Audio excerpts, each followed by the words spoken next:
के समय की स्थिति कई जगह वर्णन किया और मर्यादाओं का भी वर्णन किया बाबा ने। और दूसरा बाबा ने कहा कि बच्चे अपनी पूजा नहीं करानी। पूजा कराने का मीनिंग है, अगर अपनी महिमा भी स्वीकार करी तो पूजा क्या करते, महिमा बोलते हैं, फिर फिजिकल जो करते, फिजिकल तो हम नहीं कराते, लेकिन महिमा भी स्वीकार कराना, इसको भी क्या कहेंगे, पूजा कराना। तो आज बाबा के शब्दों में हम सुनते हैं 3-3-22। मीठे बच्चे, बाबा आए हैं तुम्हें सच्चा सच्चा वैष्णव बनाने। तुम अभी ट्रांसफर हो काले से गोरे बन रहे हो। ट्रांसफर हो काले से गोरा बन रहे हो। अच्छा, प्रश्न है, सर्व की कामनाएं पूर्ण करने वाले आप बच्चों का टाइटल क्या है? तुम्हें कौन सी कामना पूर्ण करनी है? तुम सर्व की कामनाएं पूर्ण करने वाले जगदम्बा के बच्चे कामधेनु। कौन सी कामना पूर्ण करते हैं?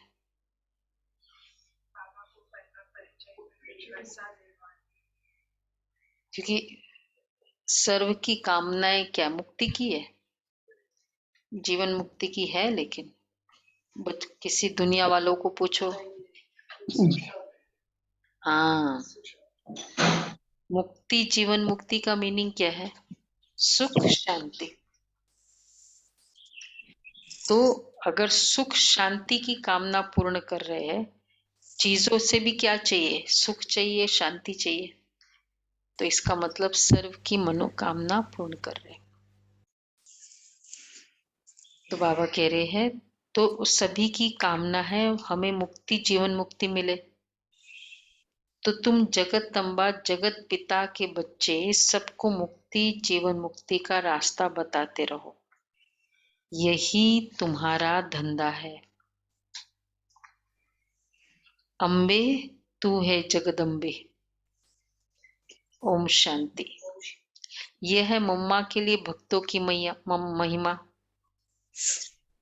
कहते कि भक्तों की रक्षा करने वाले, देखो मम्मा के लिए भक्तों की महिमा। अब ये भक्ति मार्ग हो गया, मम्मा की महिमा शिव बाबा के पिछाड़ी है। जब परम पिता परमात्मा शिव आते तब आकर जगदम्बा को रचते हैं। इसलिए जितनी भी देवियां हैं उनको शक्तियां कहते हैं, और जितनी भी शक्तियां उनको शिव शक्तियों से भक्ति मार्ग में भी इसी तरह गायन करते हैं। ऐसा ही है ना। तो काले को गोरा बनाते। इस समय जगदम्बा तो एक ही है, जैसे शिव का चित्र तो एक ही है, फिर उसके भिन्न भिन्न नाम रख भिन्न भिन्न मंदिर बनाए हैं, अनेक प्रकार से महिमा भी करते हैं। परम पिता परमात्मा एक ही है, वैसे जगदम्बा भी एक ही है।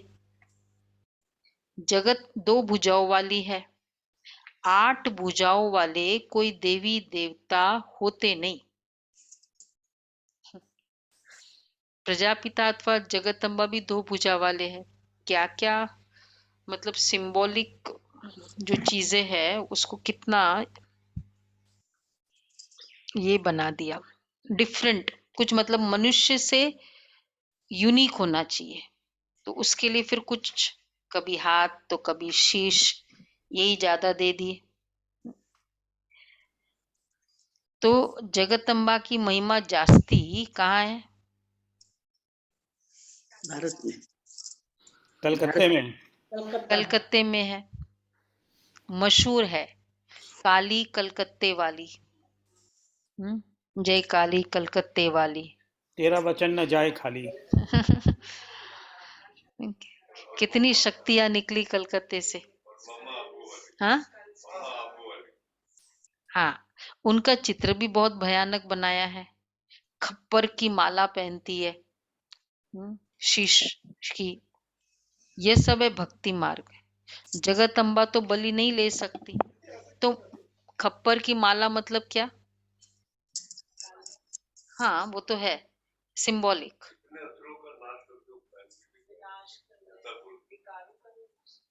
हाँ सोचो, राइट। और खप्पर की माला, सिर किसका प्रतीक है? दे अभिमान। तो मुंड की संगम माला। युग में जितनी आत्माओं ने दे अभिमान समर्पित किया मम्मा के आगे, तो वो उतनी मालाएं पहनी है। खप्पर की माला पे मतलब सब आगे, मम्मा के आगे तो समर्पित भी कर दिया था ना। तो जगदम्बा की महिमा जास्ती कलकत्ते में है, खप्पर की माला भी पहनती है। यह सब है भक्ति मार्ग। जगदम्बा तो बलि ले नहीं सकती, उनके मंदिर न सिर्फ कलकत्ते में है लेकिन बाहर भी है। जगदम्बा की मंदिर, माता अपने बच्चों की बलि थोड़ी लेगी, माता अपने बच्चों की बलि लेगी। भक्ति कितनी कड़ी है। अब उन्हों को कोई बैठ समझावे कि जगदम्बा का ऐसा भयानक रूप नहीं होता, न ऐसी बलि लेती है। उनमें भी एक है वैष्णवो देवी, दूसरी है मांसाहारी। अब जो मांसाहारी है वो वैष्णव बनती है। भल मम्मा तो कुमारी है, शायद कुछ न भी खाया हो। जगदम्बा ब्रह्मा की बेटी कुमारी ठहरी। वैष्णवो देवी, वैष्णव मतलब कंप्लीट वेजिटेरियन ना, वैष्णव संप्रदाय, प्याज लहसुन भी नहीं खाते वैष्णव। तो भल मम्मा तो कुमारी है, शायद कुछ न भी खाया हो। जगदम्बा ब्रह्मा की बेटी कुमारी ठहरी। अब कुमारी को फिर अम्बा कैसे कहा जाता है? सारे देवियों को अम्बा, माता, माता के रूप में कहा। क्यों?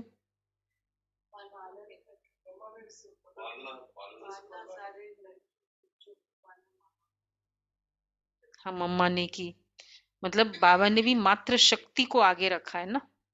पालना के कर्तव्य में, संगम युग से कनेक्टेड है ना, संगम युग में पालना के कर्तव्य में माताओं को आगे रखा। तो भक्ति उनके मन, सॉरी, कलकत्ते में बहुत पूजा होती, बहुत भयानक शक्ल बनाई है। जगदम्बा की तो ऐसी शक्ल हो न सके। वह सबकी मनोकामनाएं पूर्ण करने वाली है। वह सच्ची सच्ची वैष्णव देवी है। उसके पिछले जन्म में जरूर मांसाहारी होगी, फिर वैष्णव अथवा पावन देवी गुण वाली बन रही है सारी संगम युग की बात। तो जगदम्बा के मंदिर में जाकर महिमा करनी चाहिए। पहले बताना है कि निराकार आत्माओं का बाप भी एक है। वहां कलकत्ते में तो रखते होता ही है, देवियों की जहाँ होता है ना वो काली देव नवरात्रों में, तो फिक्स्ड है ब्रह्मा कुमारी इसका स्टॉल। और फिर हमारा तो चैतन्य देवियां बनती है वहां, तो और भी ज्यादा अट्रैक्शन हो जाता है। वहां तो जड़ बनाते हैं। तो है सारी संगम युग की बात। फिर साकार प्रजापिता ब्रह्मा भी एक है, ब्रह्मा की बेटी सरस्वती भी एक है। वह कभी बलि आदि नहीं लेती। पहले सुंदर थी, अब सावरी है, फिर सुंदर बनेगी, तो सारा कुटुंब भी सुंदर बन जाएगा।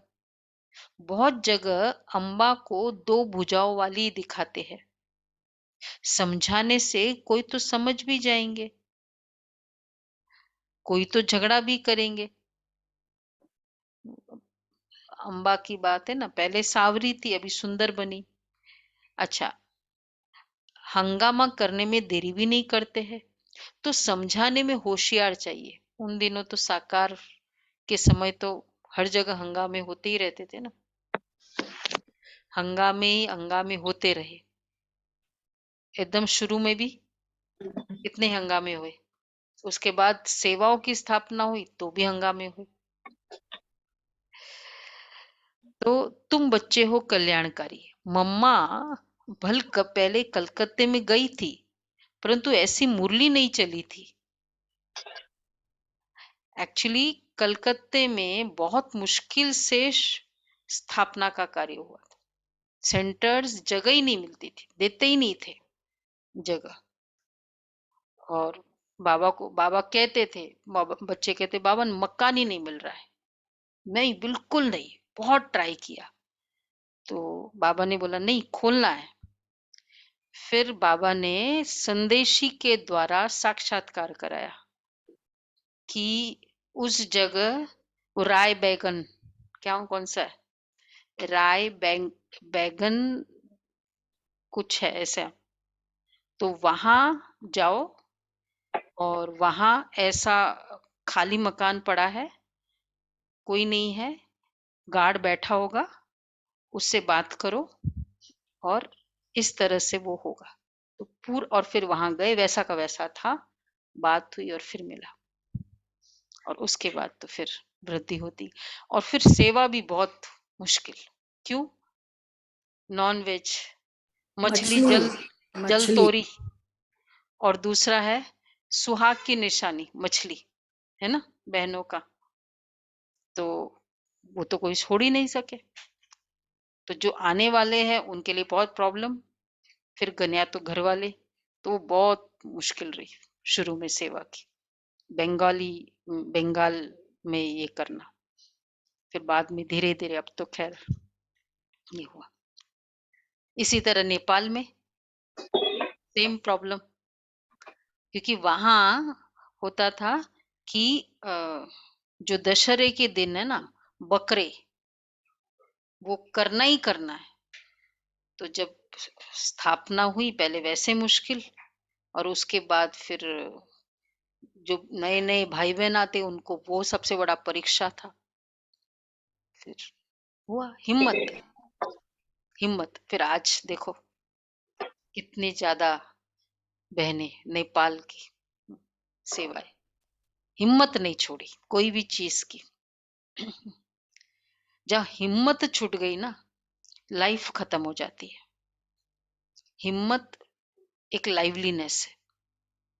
अलवेलापन ये मुर्दा है, मुर्दापन है, क्या है, नहीं है।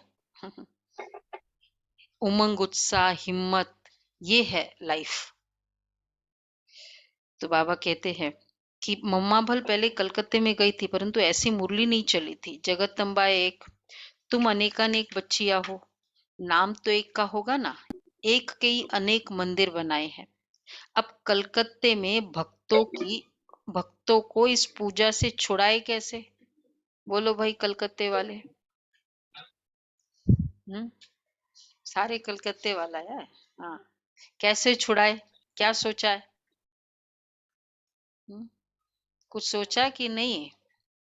हाँ राजू बहन, आप आराम से नहीं बैठो अभी, ऐसे नहीं चलेगा अभी। जब तक सत्युग आएगा नहीं। पहले था वो नॉन वेज, उससे वो तो चलो, अब आजकल मेडिकल साइंस भी आ गई है। अब पूजा से कैसे छुड़ाए?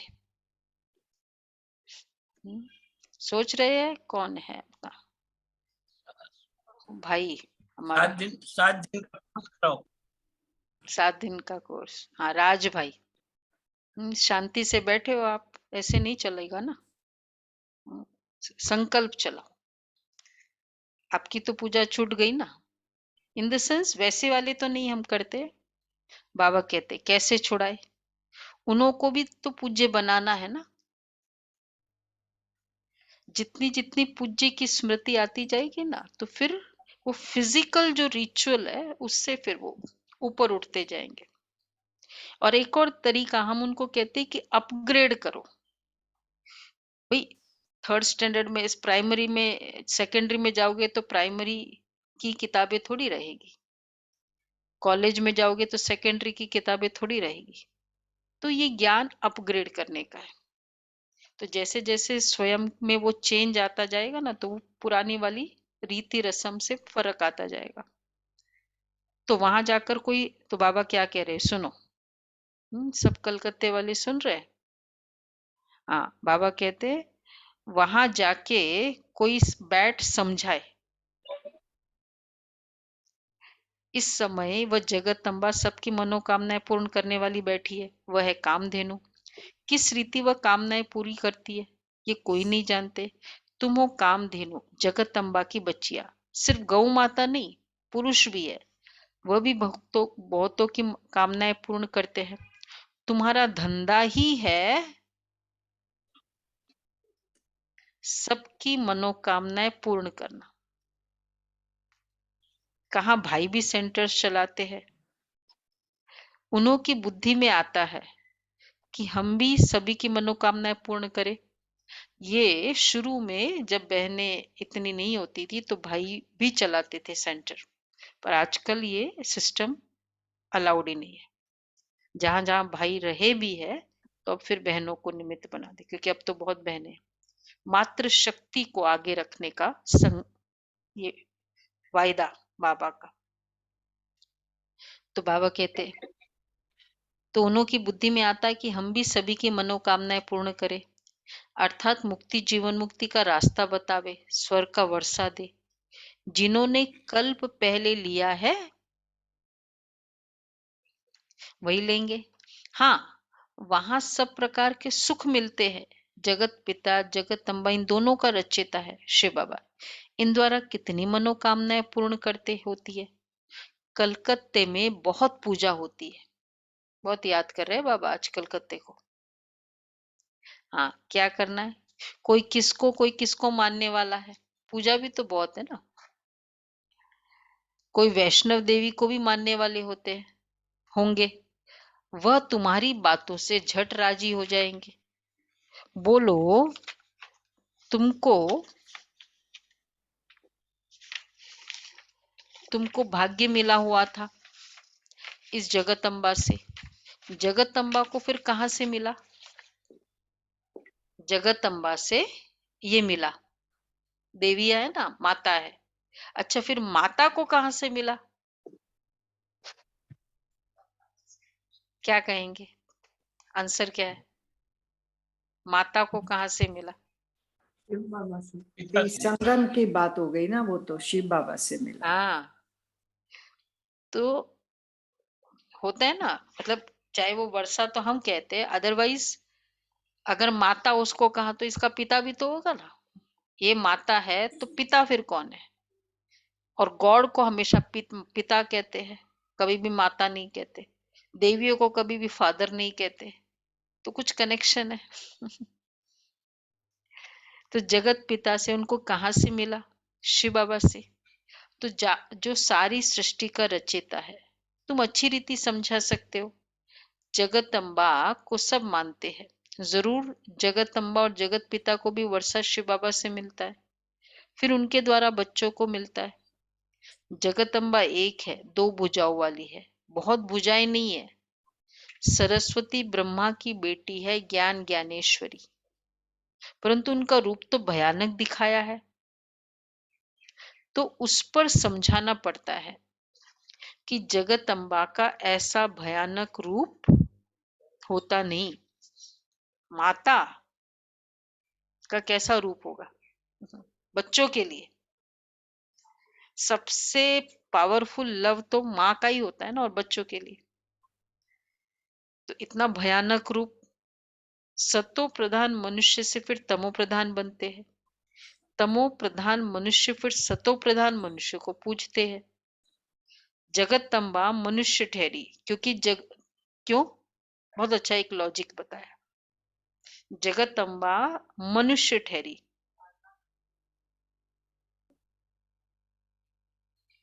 एकदम क्वेश्चन। क्योंकि जगत की बात हो रही है ना, मीन्स के हाँ, सृष्टि की बात हो गई। क्योंकि जगत तो यहाँ है ना, जगत अम्बा। तो इसी दुनिया की अम्बा है ना, तो फिर कौन सी दुनिया की होगी, जगत। तो जब कोई एग्जिस्टिंग वर्ल्ड होगा उस समय वो मदर बनी होगी ना। अगर उनको ऊपर बताया या पर्टिकुलर सेक्शन में बताया तो फिर नहीं हो सकता। तो इसलिए संगम युग में हर बाबा की मात्र शक्तियां तो एक शक्ति का स्वरूप है ना, माता का स्वरूप है। तो मूल वतन सूक्ष्म वतन को जगत नहीं कहेंगे। सूक्ष्म वतन में देवताएं, मूल वतन में आत्माएं रहती है। तो ये सब बातें समझाने की है। हाँ, बाकी बाप और वर्षे को याद करना है। 84 जन्मों की कहानी भारतवासियों को ही सुनानी पड़े। जो देवता थे वह अब है नहीं, तो जो देवी देवता के पुजारी होंगे वही इन सब बातों को समझेंगे। मंदिर में फर्क पड़ता है ना समझाने का, क्योंकि हमको कोई बहुत प्रूव नहीं करना पड़ता है, ऑलरेडी वो कर रहे होते हैं, बस उसके रहस्य को समझाना है। तो बाकी बाप और वर्षे को याद करना है। कई बच्चे समझते हैं वह फिर उच्च पद प्राप्त करने के लिए मेहनत भी करेंगे जो देवी देवताओं के पुजारी होंगे। कई बच्चे समझते हैं हम तो बाबा के बच्चे बन गए, जरूर उच्च पद पाएंगे। परंतु कल का प्रश्न उत्तर, परंतु विचार करो, पहले तो जरूर अच्छा पढ़ेंगे ना, तब तो अच्छा पद मिलेगा। अच्छा पढ़ना किसे कहेंगे? डिसिप्लिन। जीवन में डिसिप्लिन ये सबसे पहला निशानी है अच्छे स्कूल की, अच्छे स्टूडेंट की। उसके बाद फिर बाद में बाकी सारे, कितना वो स्टडी करता है। डिसिप्लिन के बिगर ना, क्योंकि डिसिप्लिन के मार्क्स स्कूल इसलिए भेजते, सिर्फ पढ़ाई के लिए नहीं भेजते। किसके लिए भेजते? डिसिप्लिन सबसे इंपॉर्टेंट है। जो डिसिप्लिन स्कूल में सीखते हैं ना, नहीं तो स्नान करने की आदत ही ना हो सुबह, अगर स्कूल न जाए तो नहीं। तो ये आदतों को ठीक करने का तरीका है स्कूल में जाना। इसी तरह सेंटर पे मुरली सुनना। आज थर्सडे का दिन है। डिसिप्लिन जो आ सकते हैं, नजदीक है, सब जगह जाते ही है। अब तो कोविड वाला स्कीम इतना नहीं है ना, तो सेंटर पे मुरली सुनो। जब सब जगह जा रहे हैं, थर्सडे संडे आदत छूट गई है ना, तो 3 दिन से शुरू करो।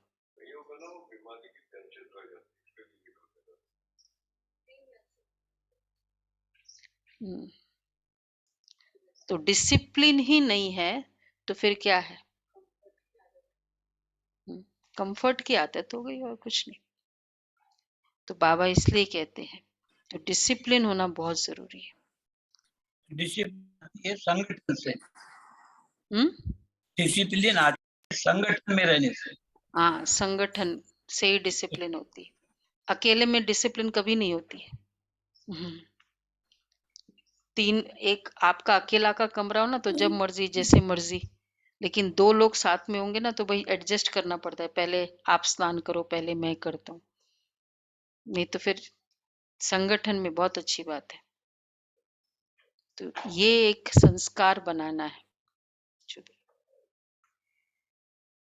तो देखो सब जगह, सब सेंटर्स पर सब भाई बहने आने लग गए, कोई ऐसा नहीं रहा। तो फरिश्ता फैमिली को पीछे रहना चाहिए। क्या कहेंगे आप सभी जो नजदीक रहते? दूर की बात ही नहीं, वो तो बल्कि उनका तो बस चले तो वो तो बहुत जल्दी आ जाएंगे, लगन है ना। तो बाबा इसलिए कहते हैं कि अच्छा पढ़ो, अच्छा पद पाओगे। इतनी भी मेहनत कर ली तो क्या हो जाएगा? गीता बहन जी, इन लोग जब सेंटर एक था, नॉर्थ में सेंटर होता था, तो साउथ से जाते थे नॉर्थ में। कितने बजे? सुबह 6 बजे क्लास, तो 5 बजे निकलते थे सेंटर के लिए। थोड़ी तो मेहनत चाहिए ना।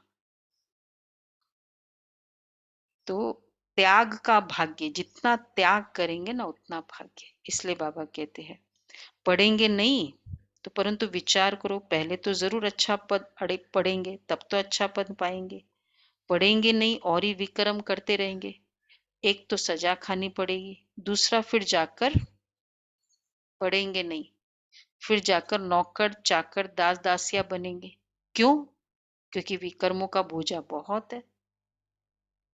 जन्म जन्मांतर दासी बने, पिछाड़ी में पद पाया तो क्या हुआ? इससे तो प्रजा को बहुत धन मिला है, धन मिलता है, वह किसके दास दासियां नहीं बनते। ये सब समझने की बातें हैं। बाकी मुझे फिर इससे ये लगता है कि जो दास दासी की कैटेगरी होगी ना, वो फिर ऑलवेज दास दासी ही होंगे। द्वापर में उनको भी फिर कुछ कंपैरेटिव बाबा जो नई कहते आत्माएं आएंगी उनसे हायर पद मिलेगा। सत्युग त्रेता में वो लोग दास हाँ, दासी रहेंगे, पर द्वापर में उनको कंपैरेटिवली हायर लेवल वो मिलेगा। द्वापर की छोड़ो, अभी तो हमको तो मेन वहां क्या करना है, पद तो सारा हाँ, सत्युग वही बाबा ने इसमें यही कहा है कि लास्ट में ऊंचा पद पाया भी तो क्या पाया। नहीं नहीं, ये भी है। देखो, दूसरा फिर जाकर नौकर चाकर दास दासी बनेंगे, क्योंकि विकर्मों का बोझा बहुत है। जन्म जन्मांतर दासी बने, पिछाड़ी में पद पाया तो क्या हुआ? इससे तो प्रजा को बहुत धन मिलता है, वह किसके दास दासियां नहीं बनते, वो तो एटलीस्ट प्रजा तो बेटर है। यही प्रूव होता है इससे। तो ये सब समझने की बात है, कौन से संस्कार के दास है हम, ये भी बहुत बड़ा आइडेंटिफिकेशन है।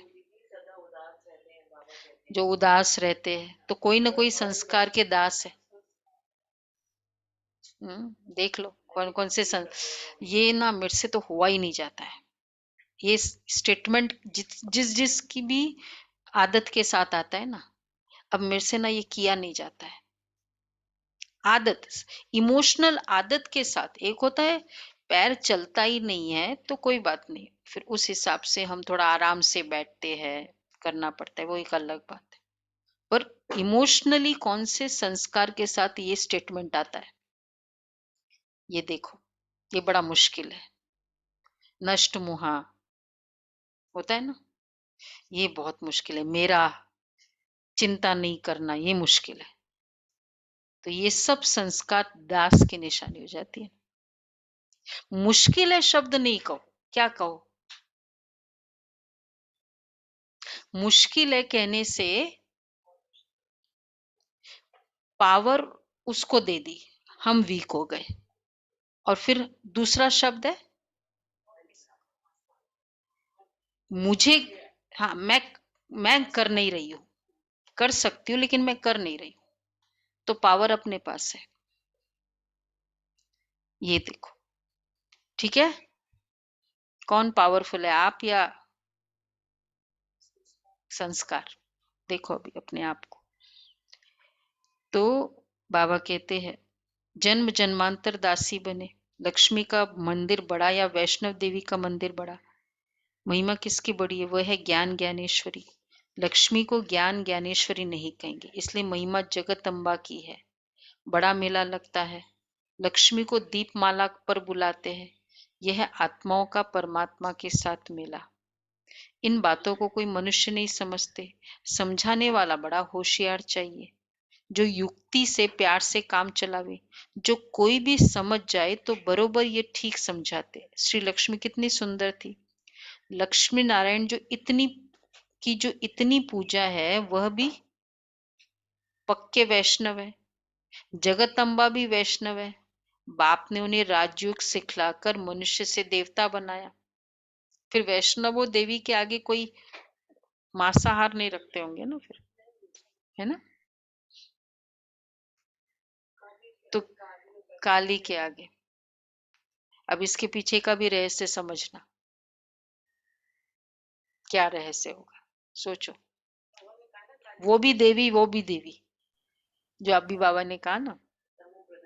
काली तो बाबा के बच्चे बनने के पहले वाली स्टेज हो गई ना, हम्म, कि वो और जो वैष्णो देवी है बाबा की बच्ची बनने के बाद का स्टेज। पहले मांसाहारी थी, बाबा ने कहा ना, उसके बाद वैष्णव देवी बनी, तो बाद में वैष्णव बने।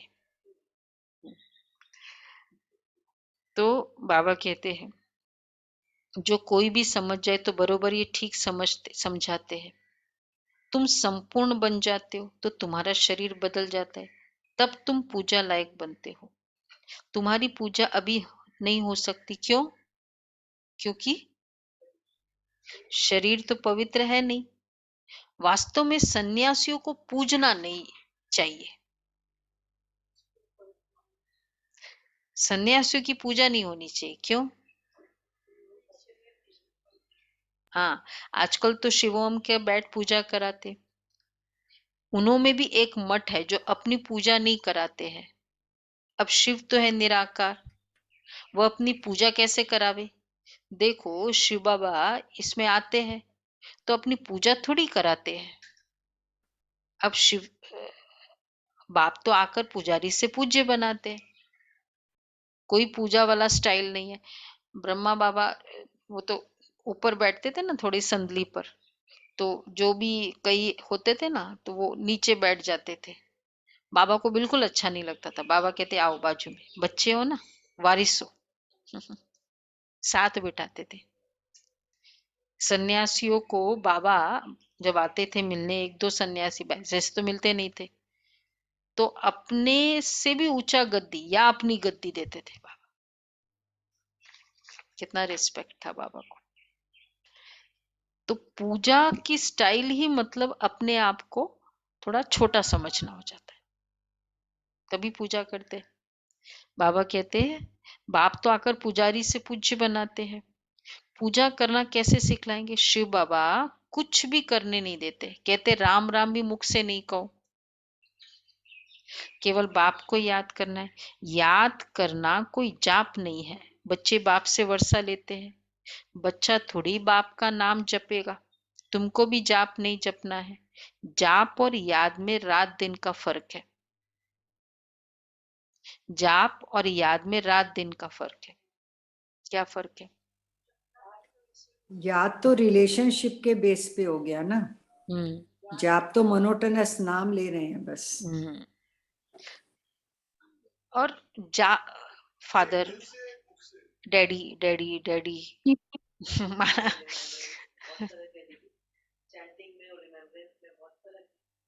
हाँ। कितना मतलब चैंटिंग वाला स्टाइल कितनी धर्म में चलते हैं। दीदी दीदी कहाँ कंसंट्रेशन? कंसंट्रेशन नहीं होता है, याद कंसंट्रेशन में भाव है, भावनाएं हैं, जाप में तो कुछ भी नहीं है ना। कुछ भी नहीं है, कंसंट्रेशन का। और जाप एक पर्टिकुलर टाइम पे होता है, याद तो अपन दिन भर कर सकते हैं। उसके लिए फिर फिजिकल, और फिर वो रियल तो होता भी नहीं है ना। वो तो फेमस है कबीर जी का दोहा, माला फिर। जाप में कनेक्शन नहीं है। हम्म। और तो बाबा कहते फिर तो वो ऑटोमेटिक है, प्रोसीजर है, पता भी नहीं चलता है, पूरा खत्म भी हो जाता है। वो एक एक दाना रखते रहते, एक एक कंप्लीट हो जाता है रोटेशन। तो बाबा कहते हैं कि देखो ज्ञान मार्ग में समझाने की बड़ी मेहनत है। बच्चा थोड़ी ही बाप का जाप जपेगा, तुमको भी जाप नहीं जपना है। बाबा तुम ऐसे हो। जाप और याद में रात दिन का फर्क है। पॉइंट्स तो ढेर की ढेर नहीं मिलती रहती है समझाने के लिए। यह भी जरूरी बात है कि ये भी बाप है, इनसे मिलता है बेहद का वर्षा, और लौकिक बाप से मिलता है हद का वर्षा। इस पारलौकिक बाप ने कल्प पहले भी वर्षा दिया था, अब फिर देने आए हैं। तो बुद्धि में सारा ज्ञान फिरना चाहिए, जिससे मनुष्य देवता बन जाए। देखो ज्ञान मार्ग में समझाने की भी बड़ी मेहनत चाहिए। दुखी तो बहुत है, एक दो में लड़ते रहते हैं, बाप आकर ईश्वरीय संप्रदाय बनाकर फिर दैवी संप्रदाय बनाते हैं। इसलिए लड़ाई झगड़े की बात ही नहीं है। ईश्वरीय दरबार में कोई आसुरी रह न सके। मूत पलीती कपड़ों को यहाँ बैठने का हुक्म नहीं है। कौन? विकारों वाली। यहाँ बाबा के घर मधुबन में तो अलाउड नहीं है, बैठने का हुक्म नहीं है जिसमें विकार है। बाप समझाते रहते, बच्चे कभी आपस में लड़ना झगड़ना नहीं, सदगुरु का निंदक ठौर न पाए, यानी सतयुग में उच्च पद नहीं पाए। सदगुरु जो स्वर्ग का मालिक बनाते हैं, उनकी निंदा करे तो ऊंच पद पा न सके। यानी यह है सारी यहाँ की बात। बाबा की निंदा कैसे कराते हैं?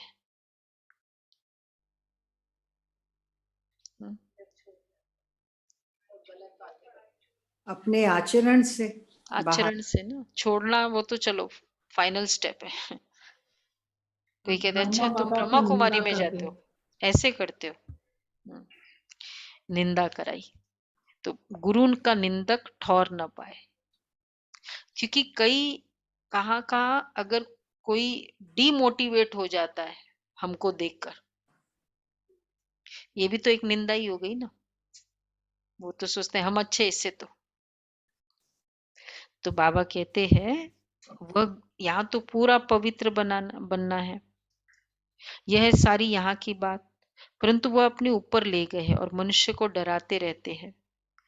यहाँ तो पूरा पवित्र बनना है, वह गुरु कर लेते हैं लेकिन पवित्र नहीं बनते। गृहस्थी को गुरु बनाने से कोई फायदा नहीं। यह है प्रजा का राज्य, फिर दैवी राज्य बनाने वाला समर्थ चाहिए। बाबा आया है आसुरी दुनिया को दैवी बनाने। दैवी धर्म की स्थापना हो जाएगी, बाकी सब धर्म वाले खत्म हो जाएंगे। कहते हैं भगवान आकर फल देंगे। इससे सिद्ध होता है कि कोई भी निर्वाण धाम में जा नहीं सकते, भगवान आकर फल देंगे। वो आकर फल देंगे ना, तो ऐसे ही ऊपर कैसे चले जाएंगे? कोई बाप ही आकर राजयोग सिखलाते हैं। बाप कहते मैं तुम्हारा परमपिता परमात्मा हूँ, मेरे में ही सारा ज्ञान है। मेरे कोई पतित पावन कहते हैं, मैं ही तुमको राजयोग सिखलाता हूँ। अच्छा, तुमको फिर औरों को सिखलाना है। समझाने वाले सब एक जैसे नहीं है, तुमको नोट करना चाहिए। अच्छा भाषण करने वालों को भी सब पॉइंट्स उस समय याद नहीं आती है। फिर कहते अरे ये तो रह ही गया। बाद में ख्याल आता है ये सुनाना चाहिए था, तो क्या करे? नोट जरूर करना है, परंतु ऐसे भी नहीं। पढ़कर नहीं सुनाना है। अच्छा, एक और बात है, ऐसे भी नहीं। देखो नोट कर रहे हैं ना सभी, नब्स देख के सुनाना है। कि बिना नोट किए चले ही नहीं, अगर एक्सटेम्पोर बोल दिया तो नहीं बोल सकते। अच्छा, ये थोड़ा बहुत कम आप में से करते होंगे, इसलिए ऐसे भी नहीं कि नोट करके फिर छोड़ दे, पढ़े ही नहीं। एक सेंटर पर बताया ना मैंने कई बार, वो लिख के जाते थे और नोटबुक उनकी सबके सेक्शन वहां छोड़ के जाते थे। तो एक बार ये हमारे सीनियर भाई वहां गए, बोला ये क्या है? बोला फिर यहीं से आकर हम अपना नोटबुक पेन ले लेते हैं। तो किसके लिए नोट कर रहे हैं? ऐसे भी नहीं कि नोट करके फिर छोड़ दे, पढ़े नहीं। और वैसे नोट वाली बुक तो कभी भी ये भी नहीं होनी चाहिए, बिकॉज नोट वही करते जो आपको अच्छा लगता है।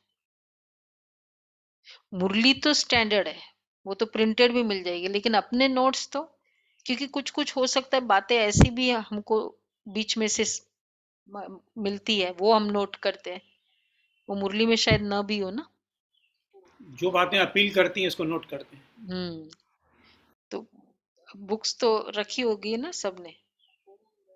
कितनी बुक्स हो गई? इतनी बुक्स? मेरी तो 9 बुक्स हो गई दीदी। 11 हो गई एक साल में। कितने साल हो गए? 2020 को जन्म हुआ था मेरा, सितंबर। 2022 सवा साल में 9 बुक्स 9 books. वंडरफुल। ये यादगार बुक्स है, इसी के शास्त्र बनने वाले हैं, तो आप सब अच्छे से रखो। हाँ वॉल्यूम्स। हाँ अनु बहन दिखा रही है 52 11वीं है, वॉल्यूम्स है। ये हाँ 11वीं है, वो दिखा रही हाँ, है। मन्नू में कितने नोटबुक कितने बन गए? 11वीं है, 11वीं है ये। 11th। अच्छा देखो नए नए बच्चे क्या बोलते हैं, ऑनलाइन बच्चे 11th हाँ क्योंकि क्या है, एक और है कि वो समय जब हम वापस रिकॉल भी करेंगे ना, उस समय के हमारी मन की स्थिति के अकॉर्डिंग के पॉइंट्स है।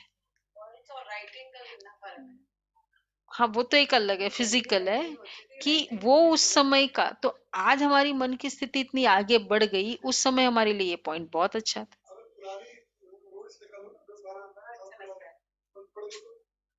अच्छा लगता है कि यस इतना हम आगे बढ़े, इसलिए भी ये बेनिफिट है। हाँ हाँ हाँ राइट हो गया। धारणा तब होगी जब श्रीमत पर चलेंगे। सुबह अमृत वेले उठकर बाबा को जरूर याद करना है, फिर पॉइंट्स रिपीट करे, औरों को सुनावे तब उच्च पद पाए। राजा बनना कोई मासी का घर नहीं है। माया मासी, मासी का घर नहीं है। क्या चाहिए राजा बनने के लिए? कौन सा राज्य? मुझे एकदम डिसिप्लिन्ड राज्य चाहिए। किसको ऐसा चाहिए कि मेरा राज्य ना परफेक्ट एकदम डिसिप्लिन्ड हो? कोई सबको है? डिसिप्लिन्ड राज्य ही चाहिए, किसी को अनडिसिप्लिन्ड नहीं चाहिए। ठीक है ना, तो सबसे पहला डिसिप्लिन। अगर हमें राज्य डिसिप्लिन्ड चाहिए और कुछ नहीं, आप बेशक राज्य न भी करो, लेकिन जैसे हम कोई क्लास में भी जाते, इधर उधर चीजें पड़ी हुई हो, बीच में से फोन बज रहा हो, वो भी डिसिप्लिन नहीं अच्छा लगता, चाहे हम राज्य न भी करें। डिसिप्लिन सबको अच्छा। तो आज से क्या संकल्प रखेंगे सभी? डिसिप्लिन। शिवरात्रि में क्या क्या, शिवरात्रि के दिन हम डिसिप्लिन रहे तो कौन सा स्टाइल है? शिवरात्रि पूजा, उस दिन वो महाव्रत रखते हैं, उस दिन वो कर लेते हैं। दुनिया में ऐसा ही होता है ना, जन्माष्टमी के दिन, नवरात्र के दिन व्रत किया, बाकी दिन बल्ले बल्ले। तो हमको भी ये नहीं कि शिवरात्रि के दिन सेंटर पे आ गए, डिसिप्लिन रखा, जल्दी उठ गए, और फिर बाकी दिन फिर तो हम क्या हो गए? कौन से बच्चे हो गए? बाबा के भगत भगत बच्चे। बच्चे। हमारा क्या है? जीवन ही डिसिप्लिन है। भगत बच्चे थोड़ी है हम। उस दिन आए सेंटर पे, उस दिन किया, उस दिन करा, उस दिन मिस नहीं किया। तो अपने आप को मोटिवेट करो। अच्छा, मीठे मीठे सिके लदे बच्चों। हाँ मैं एक ही लास्ट ही था। बच्चों प्रति माता पिता बाप दादा का याद प्यार, गुड मॉर्निंग। आपकी रूहानी बच्चों को नमस्ते। हम सब रूहानी बच्चों की रूहानी बाप दादा को याद प्यार, गुड मॉर्निंग और नमस्ते। शुक्रिया बाबा, शुक्रिया, थैंक यू बाबा।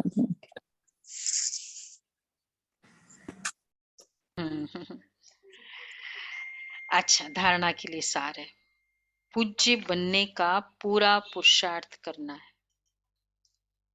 पूज्य बनने का पूरा पुरुषार्थ करना है, अपनी पूजा नहीं करानी है।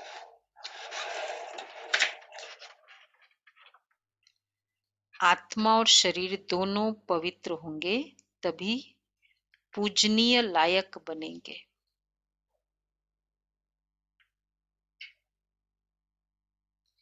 आत्मा और शरीर दोनों पवित्र होंगी तभी पूजनीय लायक बनेंगे।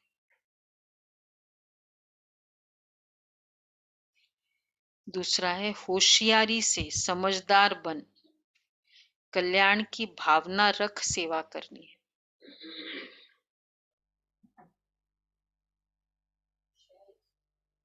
होशियारी से समझदार बन, कल्याण की भावना रख, सेवा करनी है।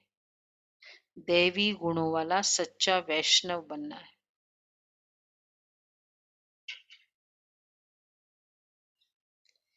दैवी गुणों वाला सच्चा वैष्णव बनना है। वरदान है, परमात्म प्यार में धरती की आकर्षण से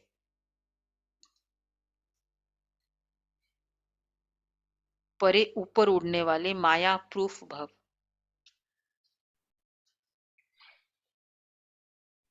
परमात्म प्यार धरनी के आकर्षण से ऊपर उड़ने का साधन है। जो धरनी अर्थात देह अभिमान की आकर्षण से ऊपर रहते हैं, उन्हें माया अपनी ओर खींच नहीं सकती। कितना भी कोई आकर्षित रूप हो, लेकिन माया की आकर्षण आप उड़ती कला वालों के पास पहुंच नहीं सकती। जैसे रॉकेट धरनी के आकर्षण से परे हो जाता है, ऐसे आप भी परे हो जाओ। इसकी विधि है न्यारा बनना व एक बाप के प्यार में समाये रहना। इससे माया प्रूफ बन जाएंगे।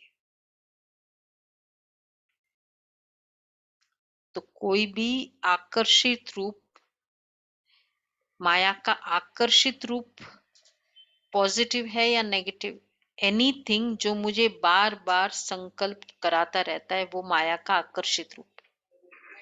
चाहे किसी ने मुझे कोई हार्ड स्टेटमेंट बोला, वो मेरा घूमता रहता है, ये भी एक बार बार।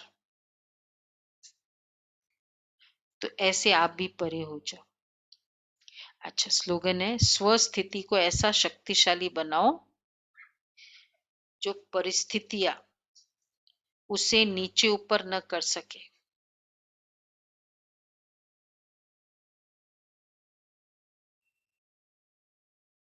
जो परिस्थितियां उसे नीचे ऊपर न कर सके। अच्छा, अनमोल दादियों की पुरानी डायरी से आजकल हर थर्सडे, पिछले थर्सडे से शुरू हुआ। ज्ञान की खुशी का फाउंडेशन अथवा तूर है। ज्ञान ही जिस फाउंडेशन पर ही सारे जीवन रूपी झाड़ का मदार है। अगर फाउंडेशन पक्का नहीं है तो वह खुशी अल्पकाल के लिए हो जाती है। जैसे मायावी मनुष्य कहते हैं कि हम खुशी में हैं क्योंकि हमारे पास धन पदार्थ मौजूद है, परंतु हम जानते कि उन्हें सर्वदा के लिए स्थायी खुशी नहीं रह सकती, क्योंकि उनके पास ज्ञान का फाउंडेशन ही नहीं है। यह तो ऐसे ही हुआ जैसे कोई साहूकार किसी फल का माल निकाल आप ही खा लेवे और उसका छिलका फेंक देवे। तो जिसे कोई गरीब उठा ले और उसे देख खुश हो जाए कि हमारे पास भी माल है, परंतु वास्तव में माल तो मालिक खा जाता है, वो तो छिलका उसको फेंका ना। तो ज्ञान के बिगर जो खुशी है, तो वो खुशी ये छिलके वाली, और उसको लगता है बहुत कुछ है हमारे पास। कितना क्या एग्जाम्पल दिया है। हाँ, छिलके वाली खुशी है। वैसे भी देखो, छिलका मीन्स ऊपर, थूर मतलब अंदर। अब अंदर दर्द है और ऊपर मुझे बहुत अच्छा ड्रेस पहन लिया, खुशी है, बहुत अच्छा, मतलब कोई एप्रिसिएशन मिल रही है, खुशी है, और अंदर पता है क्या चल रहा है। तो क्या हुआ? तो छिलका वाली खुशी है ना, छिलके वाली खुशी। क्लियर?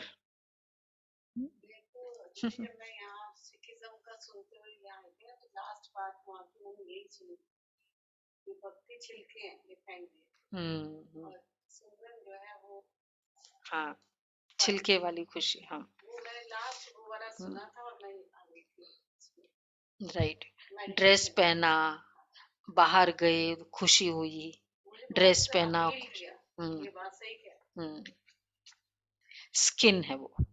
तो बाबा के मम्मा दादियों ने लिखा है, तो वैसे हम इन अल्पकाल मायावी सुखों को तुच्छ समझ इस अविनाशी ज्ञान से ईश्वरीय स्थायी अतीन्द्रिय सुख को प्राप्त कर रहे हैं, और वे फिर अल्पकाल क्षणभंगुर सुख देने वाली माया को, जिसमें वास्तव में कोई सुख है ही नहीं, उसके पिछाड़ी चटक उसकी रसना ले, उसमें ही सुख समझ बैठे और इसी घमंड में रहते कि हमारे पास भी कोई माल है। छिलके इकट्ठे करके रखे हुए। अच्छा, ओम शांति। छोटा सा था, दादियों की डायरी से। हाँ, सब दादियों की अब डायरिया एक म्यूजियम का केंद्र बन गई ना। उसमें बाबा के लिखे पत्र, वो भी एक म्यूजियम का सब लोगों ने फ्रेम करा के रख दिए। दीदी ने अपने देखा ना, एक यहाँ बाबा के कमरे के बाहर गीता बहन जी को दिए थे, बाबा ने लिख के लाल अक्षर में। ऐसे हमारे भी बनने वाले। थर्ड है अपनी देह से भी उपराम और दृष्टा, अपनी बुद्धि संस्कारों से भी उपराम, संस्कारों से भी उपराम, मेरे संस्कार है इस मेरेपन से भी उपराम, मैं यह समझती हूँ इस मैंपन से भी उपराम, साथ साथ अपने व अन्य के पाठ को देखते हुए दृष्टा, जो ऐसी साक्षी दृष्टा स्थिति में रहते हैं उनका ही दृष्टांत देने में आता है। तो दृष्टा उपराम, उपराम बियॉन्ड, दृष्टा ऑब्जर्वर, जो बियॉन्ड होगा वो ऑब्जर्व भी अच्छे से कर सकता है। कितना अच्छा है, दृष्टा बनने वाला ही दृष्टांत बन सकता है। दृष्टांत मतलब एग्जाम्पल फॉर अदर्स। क्या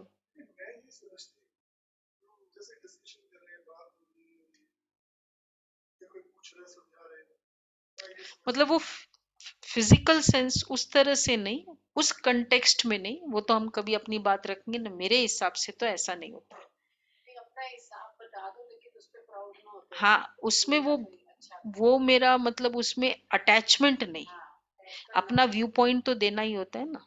मैं ये समझती हूँ, वो तो दादी भी बोलती है, मतलब पर एक उसमें बड़ा अटैचमेंट होता है कि नहीं, मैं समझती हूँ यही राइट है। बाबा जो कहते हैं ना, बालक सो मालिक, व्यू पॉइंट। हाँ, अपना व्यू पॉइंट भी दिया, फिर न्यारा भी बन गया। तो उपराम तो आज का ये वरदान भी न्यारापन, उपराम, और आज का होमवर्क भी न्यारापन। बहुत अच्छा है, न्यारा बनना, न्यारापन का है। अव्यक्त इशारे पूरे न्यारापन पे चल रहे, उपराम और साक्षी दृष्टा। अच्छा जी, ओम